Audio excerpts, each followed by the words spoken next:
To take advantage of seoranking's powerful tools and features, you first need to add a website to the platform by creating a project.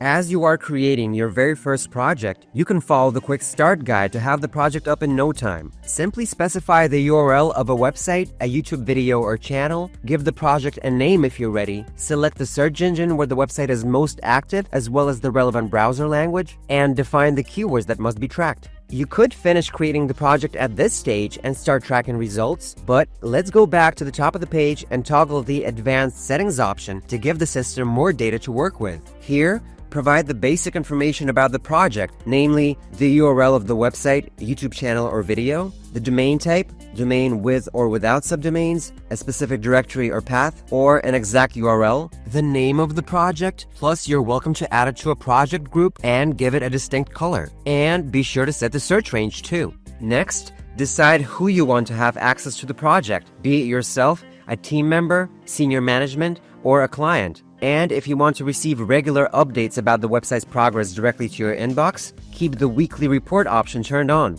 Also, if you'd like seoranking to scan the website automatically for any issues that might be affecting its search performance, make sure the website audit option is enabled. There's also another toggle in the bottom left corner of the page. The project status switch can come in handy if you need to put a website on hold. Disabling this option will let the system know that you don't want to continue collecting data from the specified website at the moment. Next up, we have the search engine step, where you need to specify where you want to analyze data. Choose a search engine from options like Google, both desktop and mobile, Yahoo, Bing, and even YouTube, as well as select a country from the list. Next, specify the location, which can be defined down to the zip code level, and choose the Google interface language you want to monitor. This is useful when you're targeting a country that speaks more than one language, like Belgium or Switzerland. At the bottom, we have a couple of options that are disabled by default. If you use Google Ads, you can turn this option on to track the website's ranking positions in paid search results in addition to organic results. On top of that, by toggling the Include Google Local Pack Results option, seoranking will include the website's rankings in the Google Local Pack, along with organic SERP results. You're also welcome to switch the toggle below to display positions for organic and maps results separately. Just make sure to properly specify the business name and phone number to get accurate data. You can also keep track of the website's performance in multiple search engines and locations. Just set everything up and click Add Search Engine when you're done. Under the Keywords step, you need to let seoranking know what search queries are important for you to track. If you already have a list of keywords for the website, you can either type each keyword in manually or import a list from Google Analytics, a CSV file, or a CSV/XLS file along with historical rankings data. Be sure to keep an eye on the keyword limits not to go overboard. If, however, you don't know what keywords you need to track, take advantage of the Suggest Keywords option here to get a list of possible keyword ideas. Use the search bar to select a region and enter a website or a keyword.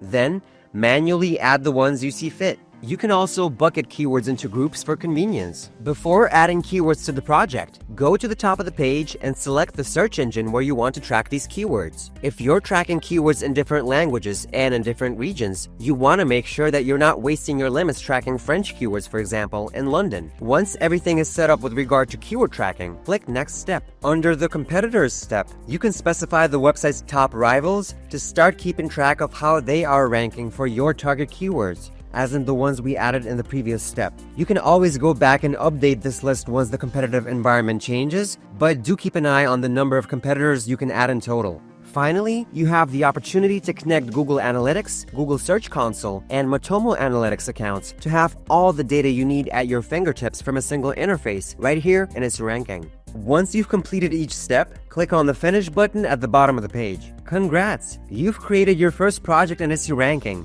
and you can find it here on the dashboard. Now you can take full advantage of all the tools and features seoranking has to offer, like Rank Tracker, Website Audit, Backlink Monitor, and more. Thank you for choosing seoranking, and happy SEOing!